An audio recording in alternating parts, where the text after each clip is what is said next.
abbiamo ritenuto, concordemente ovviamente con il Comune, di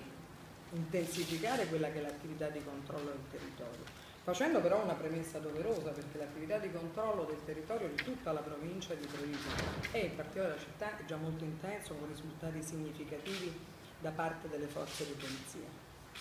Quello che ho ritenuto oggi di disporre è stato un'intensificazione aggiuntiva per alcune aree della città che vedranno anche il concorso della polizia locale, nella quale saranno appunto, come dire, moltiplicati gli interventi e soprattutto resi anche più visibili, per un doppio effetto: innanzitutto per un'azione preventiva, un'azione ovviamente che possa essere di deterrenza nei riguardi di chi si comporta in maniera non corretta, non solo di chi delinque. Ho voluto proprio usare una terminologia diversa per far riferimento non soltanto a ipotesi di delinquenza che oggettivamente non abbiamo, ma soprattutto a comportamenti non corretti che non consentono un vivere civile, cui teniamo che in questa città invece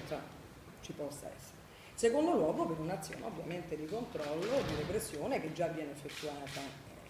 intensamente, ma è opportuno anche adesso nella nuova stagione estiva, con una maggior frequentazione, in particolare delle aree pubbliche, e voglio pensare alle aree per esempio dei parchi, penso all'area di Sant'Andrea in particolare, ma non riferita soltanto a quella, perché l'esame del Comitato è stato portato su tutte le varie realtà cittadine. Il piano di controllo coordinato del territorio è un piano che ho già adottato da tempo. Abbiamo verificato in Comitato che non c'è bisogno ovviamente di diversificare gli interventi che sono stati lì previsti, ma di modulare ulteriormente gli interventi delle forze di polizia nell'ambito di quello che è il controllo della città di Treviso. Questo è un tema significativo. Noi dobbiamo dare anche sicurezza, non solo reale, ma anche dobbiamo garantire la percezione di questa sicurezza ai cittadini. E questo è un tema fondamentale, perché chi si muove nella nostra città, nelle nostre città, deve sentirsi sicuro,